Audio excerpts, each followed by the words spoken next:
कहते हैं कि वासना और अज्ञान रूपी वस्त्र प्रभु के मिलन में बाधा के इसलिए चीर लेना, मतलब अज्ञान और वासना के नाश का ही लीला है। इंद्रियों के काम को हटना सरल है, परंतु बुद्धिगत काम को निकलना बड़ा मुश्किल है। कहा जाता है कि शरीर के इंद्रियों का काम तो समाप्त हो जाएगा, लेकिन बुद्धि में जो काम बसा हुआ है वो समाप्त नहीं होता है। वो बुढ़ापा अंतिम चरण तक वासना रही जाती है। कठिन है। प्राण और प्रकृति एक साथ जाते हैं, प्राण और प्रकृति एक साथ जाते हैं। इस प्रकृति पर विजय पाना है, टेढ़ी खीर है। योगियों का शारीरिक काम तो भाग जाता है, योगियों का कहते हैं शारीरिक काम तो भाग जाता है, किंतु बौद्धिक काम इस बार ज्यों का त्यों बना रहता है। बौद्धिक काम बना ही रहता है, शारीरिक काम भाग जाता है, लेकिन बौद्धिक काम बना रहता है। इसका मतलब क्या है? काम का परिभाषा मैंने क्या बताया? काम मतलब अपने लिए जो काम किया जाता है उसकी चर्चा की जा रही है। सकाम कर्म, कोई फायदे के लिए काम कर। निष्काम कर्म काम का परिभाषा नहीं आता है, वो ब्रह्म की प्राप्ति के लिए वो कार्य हो जाता है। ये काम जो है एक परिवार के भलाई के लिए करते हैं, ये प्रारब्ध उत्पन्न करेगा, और निष्काम कर्म प्रभु की प्राप्ति कराएगा। तो कहते हैं कि ये बुद्धिगत काम जो है वो नष्ट नहीं होती है। शारीरिक काम, मान ले कि शरीर थक गया तो काम नहीं करोगे, लेकिन बुद्धि में रहता है कि हम अपने बाल बच्चा के लिए ये कर दें ना, अपने लोगों के लिए कर दें, ये जल्दी खत्म नहीं हो पाता है। और ये नहीं खत्म होगा तो इसी से तब प्रभु मिलेंगे, क्योंकि निष्काम कर्म अब प्रभु में लगना चाहिए। तो अभी शरीर नहीं काम कर रहा है, तब बुद्धि से ही सोच रहा है कि ये काम कर देते, यानी कि सकाम कार्य करने के लिए आज भी सोच रहा है, शरीर काम नहीं कर रहा है तो भी। महाप्रभु जी ने 10वें स्कंद को गोवर्धन लीला के विषय में मैंने बताया कि गोवर्धन का मतलब होता है, गो मतलब इंद्रिया, वर्धन मतलब विकास करने वाली, इंद्रियां को विकसित करती है। आत्मा है, आत्मा का ये लीला है। गोवर्धन पूजा मतलब आत्मा का पूजन है। आत्मा का चिंतन प्रेम उत्पन्न करता है, और शरीर का चिंतन मोह। शरीर का चिंतन करोगे तो मोह उत्पन्न होगा, आत्मा के चिंतन करोगे तो प्रेम उत्पन्न होगा। अपने प्रिय पात्र को आत्मा का स्मरण चिंतन करो, शरीर का नहीं। जो तुम्हारा प्रिय पात्र है कोई है तो उसके अंदर की आत्मा का चिंतन करो, उसके शरीर की चिंतन मत करो। मन का तो अंतिम सांस तक कहीं विश्वास न करना। साफे बार बार कह रहा है ये शास्त्र, मन का अंतिम चरण तक भी विश्वास मत करना, ये धोखा तुमको दे देगा। हाँ, इसलिए इस पर भरोसा कभी मत करना। बार बार संकेत किया जा रहा है, जिसका बहुमान किया जाता है उसके अभिमान बन जाते हैं। जो बहुत इज्जत कोई करेगा ना तो आपका अभिमान आ जाएगा, अभिमान आपको नाश कर देगा। इसलिए बहुत लोग प्रणाम करने लगे हैं तो मुड़ी झुका के नीचे भागिए जल्दी, ये आपको लेके डूबने वाले हैं। बहुत इज्जत जो मिल रहा है ना, अभिमान आ जाएगा, अभिमान आ जाएगा तो आपका पतन हो जाएगा ना। तो बड़ी मुश्किल है। जब साधन हाथ में है तो साध्य कहाँ भाग कर जाएगा। कहते हैं कि जब साधन हाथ में है तो साध्य कहाँ जाएगा। सूरदास कहते हैं ऐसे ऐसे संत हुए हैं कि कुआं में गिर गए। सूरदास जानबूझ के गिर गए, कुआं में गिर गए कि भगवान आएंगे तो निकालेंगे। लोग निकाल रहा तो कह रहे हैं कि नहीं नहीं हम नहीं निकलेंगे, रस्सी वगैरह सामान सब नहीं निकलेंगे। जो जिसका लंबा इतना हाथ है ना वही हमको निकालेगा तो निकलेंगे। कुआं में पड़े हुए हैं। कितने आदमी आए निकालने के लिए, कहे कि नहीं मैं नहीं निकलूंगा, जिसका हाथ धरा के खींचना है तो खींच लो। तो जानते हैं कि इतना लंबा हाथ तो भगवान का ही होगा, दूसरे का होगा नहीं। अब सब कोई चला गया, छोड़ दिए। सूरदास मर जाएंगे इसी में, अब निकल ही नहीं रहे तो क्या करें। 12 बजे रात्रि को आते हैं, क्योंकि 12 बजे रात को आते हैं, 12 बजे रात्रि को आते हैं, हाथ पकड़ाते हैं। पकड़िए हाथ, सूरदास हाथ पकड़ लिए, हाथ से पकड़ के ऊपर सूरदास को बैठा दिए। बैठाने के बाद जाने लगे तो कहे कि बरियार हैं इसलिए जा रहे हैं ना, अंदर से निकल जाइए तो मैं समझूं कि आप पहलवान हैं। तो ये शास्त्र यहाँ भी कहता है कि जब साधन है तो साध्य कहाँ जाएगा। अगर सचमुच में आप साधनावर्त हैं, साधना कर रहे हैं तो भगवान कहीं नहीं जाएंगे, घबराइए मत। सूरदास कहते हैं कि अंदर से निकल जाइए तब न पहलवानी ना। प्रभु तो प्रेम में आप देखे हैं महाभारत में भी, वो शस्त्र न उठाने की प्रतिज्ञा करने वाले भीष्म पितामह के बाण से शस्त्र उठा लेते हैं। शस्त्र न उठाने का संकल्प करने वाले प्रभु श्री कृष्ण विष पितामह के बाण के आघात से उनको मारने के लिए सुदर्शन चक्र उठा लेते हैं। मारने के लिए नहीं, भक्त के इज्जत रखने के लिए। देश पितामह कहते हैं, वाह प्रभु, आप भक्त को मान देते हैं, अपने मान की चिंता नहीं रखते हैं, इसीलिए शस्त्र उठा लिया, अपना प्राण भी तोड़ देते हैं भक्त की प्रतिष्ठा बढ़ाने के। तो ऐसे दयालु इतना प्रिय को छोड़कर इस जड़ वस्तुओं से प्रेम करना उचित नहीं है। ब्रह्म ज्ञानी तो सुलभ हो सकता है, किंतु ब्रह्म दृष्टि वाले नहीं हो सकते। ज्ञान मार्ग में ध्यान प्रधान है, भक्ति मार्ग में भगवान के गुणगान भजन कीर्तन प्रधान है।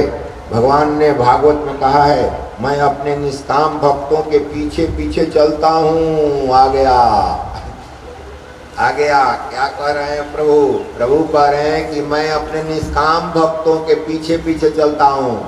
जो भक्त निष्काम है, हमसे केवल प्रेम करते हैं, कुछ हमसे चाहते नहीं है, या इस धरा पर निष्काम कर्म करने में लगे हैं, अपने लिए नहीं कर रहे हैं, यूं ही कर रहे हैं, उनके पीछे पीछे ही मैं लगा रहता हूँ।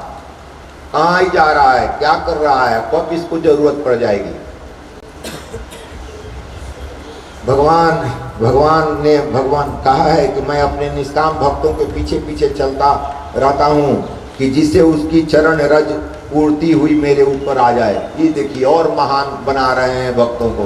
कहते हैं इसलिए पीछे चलता हूँ कि उस चरण से जो धूल उड़ेगा वो हमारे देह पर पड़ेगा तो हम भी पवित्र हो जाएं। ऐसा ब्रह्म होता है। इतने दयालु हैं। वहां कर ही चाट रहे हैं,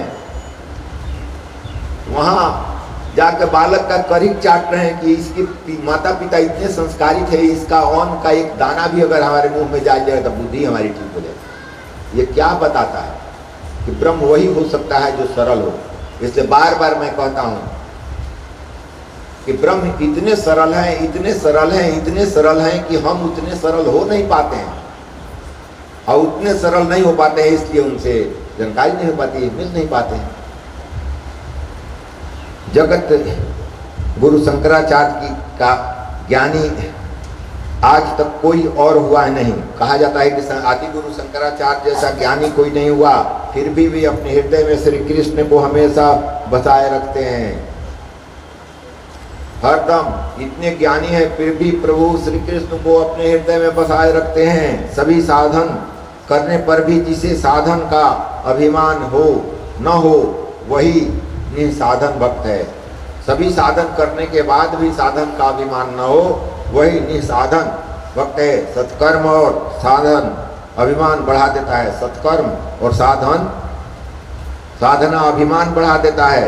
सो सत्कर्म और साधन की पूर्णाहुति में मंत्र बोला जाता है, मंत्रहीनम क्रियाहीनम ना। ये अंतिम में पूजन करने के बाद शंकराचार्य का ही ये लिखा हुआ है, मंत्रहीनम क्रियाहीनम। ये बोला, हे माँ मैं मंत्रहीन हूँ, क्रियाहीन हूँ, और मेरी क्षमा कर, मेरी गलती को क्षमा कर। मैं तो निर्भिमानी हूँ, ऐसा मानना और कहना अभिमान है। मेरे पास कोई अभिमान नहीं है, ये कहना भी अभिमान है। गोपियाँ काम सुख की नहीं काम नाश की इच्छा करती हैं। गोपियाँ काम सुख की नहीं काम नाश की कामना करती हैं। संत गुरु के हाथों में काम नाश की शक्ति है। संत गुरु जो है उनके हाथ में काम नाश की शक्ति है। काम नाश की शक्ति का मतलब क्या है? निष्काम कर्म में लगा देंगे, तुम्हारी प्रवृत्ति जो है निष्काम कर्म में लगा दें। काम तो करोगे ही लेकिन निष्काम कर्म करने लगोगे। कैसे निष्काम कर्म करोगे? संत दिखा देंगे कि आत्मा और तुम में कोई अंतर नहीं है, सब आत्मा ही है, तो किसी के लिए करो तो निष्काम कर्म होगा ना। जब ये भान हो जाएगा कि सब में आत्मा है, आत्मा के अलावा कोई सत्य नहीं है, तो कुछ भी करोगे तो वही है। तुम अपने बाल बच्चों के लिए करते हैं लेकिन उसमें भी आत्मा है, उसी के लिए कर रहे हो। लेकिन मोह जो हो गया है कि अपने लिए कर रहे हैं, यही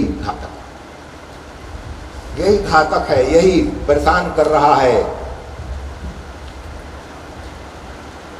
भगवान श्री कृष्ण आत्मा है, राधा जी आत्माकार वृत्ति हैं, राधिका जी क्या है? आत्माकार वृत्ति। वो आत्मा है, आत्माकार वृत्ति हैं।